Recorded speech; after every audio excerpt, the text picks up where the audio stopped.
How many discounts does USAA Auto Insurance offer? Too many to say here. Multi-vehicle discount, safe driver discount, new vehicle discount, storage discount, legacy. How many discounts will you stack up? Tap the banner or visit USAA.com/auto discounts. Restrictions apply. Listen, all you New Yorkers. Taxi! Okay, we're looking around. This is the 77 WABC minicast. Sunday morning. With us today is the former speaker. We have Kevin McCarthy. And, politics around the world. Well, they're being reshaped a little bit. Well, Mr. Speaker, give us your interpretation of what the heck is going on. Russia, China, India, Pakistan, Cuba, which is our next door neighbor. Where do you want to start? Well, since President Trump has come into office, there has been a reshaping of world power, a geopolitical shape. And I believe something like this only happens about once every 50 years. Remember, what the world looked like in the 80s. If it wasn't for Reagan, Thatcher, and the Pope, our world would be different. But it reshaped the power structure. Now, the first thing that President Trump did, he went to the Middle East, and people questioned, why would you go to the Middle East on your first trip? Well, he had to get the price of oil lower to curb inflation, also to put pressure on Putin, reestablish those relationships in the Middle East that Biden had broken. He had to secure the border so America was safe, knowing who's coming into the country and who's not. We watched Latin America, where China has become stronger. We watched China go into Cuba and Russia and have listening devices and then watch what our military was doing. Well, in this short amount of time, the president has secured the border, but you've got to look at these moves. They mean something more long term, because America and the world has not seen something what is called the crinks. Think about that. The crinks are China, Russia, Iran, and North Korea. We haven't seen something like this where countries bound together to fight the democracies of the world since the 1930s. And it made the world a more difficult place. China needs 11 million barrels a day to run their economic engine. They get a lot of that from Russia, from Iran, and from Venezuela. And in doing so, they influence greater ability throughout around the world.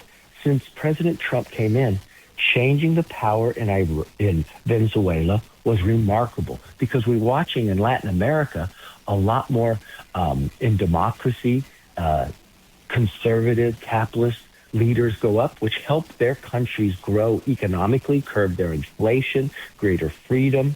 So we've watched our own hemisphere get safer. We're watching Cuba fall because it was just being subsidized by Venezuela and others. And finally, we hope that freedom gets there. Well, if that freedom gets there, hopefully China and Russia are kicked out and spying on America. Now, in Iran, China has been getting a discount on the oil because the Iranian oil is sanctioned. So they had an advantage. But now, when they don't have this, they've got a greater struggle, which makes the free world in America stronger. We've watched President Trump engage in stopping wars around the world, from the India, Pakistan, and others. We're watching telling India not to buy the Russian oil to put greater pressure to end the war in Ukraine. And then President Trump later this month is going to China.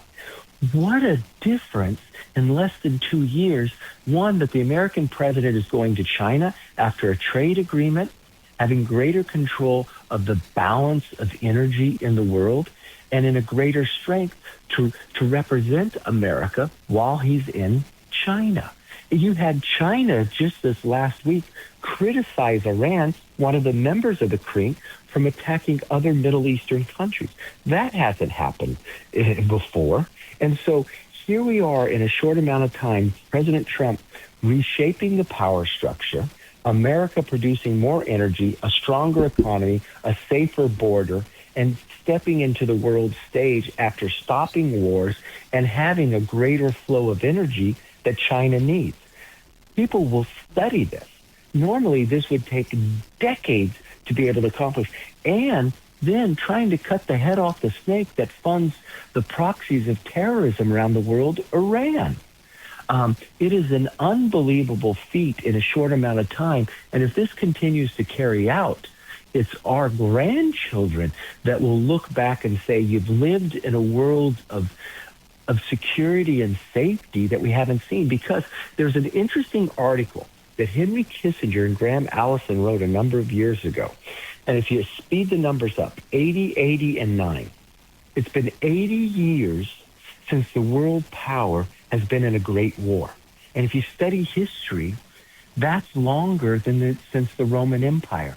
We have lived in the most peaceful time in the world because America has led, and those actions of Reagan, Thatcher, and the Pope years ago. Now, President Trump has picked up that mantle and is setting the next decades, if this plays out the way he has continued to play it, for the world to be safe and prosperity and economic growth that we haven't seen. Now, let me tell you how I think President Trump is a little bit smarter than Franklin Roosevelt. The reason for World War II is because we cut out Japan from oil. Now, whether he was listening to me and you talking about it months ago, but President Trump came out last week and says China is going to have all the oil it needs. Exactly. Which is the smartest thing. I mean, he has become the genius president of our time, because China, and what we said the day before, that China has even criticized Iran for attacking its neighbors. So we have unified the Arab nations, the United Emirates. Think about it. He's building off the Abraham Accords, President Trump is. We're securing the strait that provides the energy to China, and they're now looking at Iran is the problem. And if we're helping them, they want to be greater friends with us. But we also have the power if they do something wrong. That creates a greater relationship instead of a contrast that would build towards war. Remember, in the history of the world, 16 times the number 2 power has surpassed the number 1. Only 4 times they did not go to war. These actions that President Trump has taken so early, strategically brilliant, will make sure that does not come to pass again. And let me say one more thing. You know, he's got him and Xi have in China have a relationship, and they know that it's not going to be a war; it's going to be a negotiation. And him and Putin, even though Putin is a pain in the rear, him and Putin have a relationship where we know it's not going to be a war; it's going to be a negotiation. Yes. President Trump is one of the greatest negotiators, but think about what President Trump has done from the day he's taken office to now. He's only made his hands stronger in removing Maduro, right? In eliminating Iran from having a nuclear weapon. He comes with strength, and he going to China only makes it that China has a greater respect for the president. And now the president's going into China has greater control over the energy that China needs, and he says, I'm going to provide it to you. Well, Kevin McCarthy, one more item. Cuba, any day now, I understand. And Marco Rubio, who's become the new adult in the room, is talking to Cuba, and they're talking Spanish in their own accent. Yeah, well, he's Cuban heritage. And the one thing I would say here is President Trump has done all this without putting thousands of American troops on the ground. And these wars are not long-lasting. That's what's so extraordinary, that he's learned from the past, made us even stronger in that protected.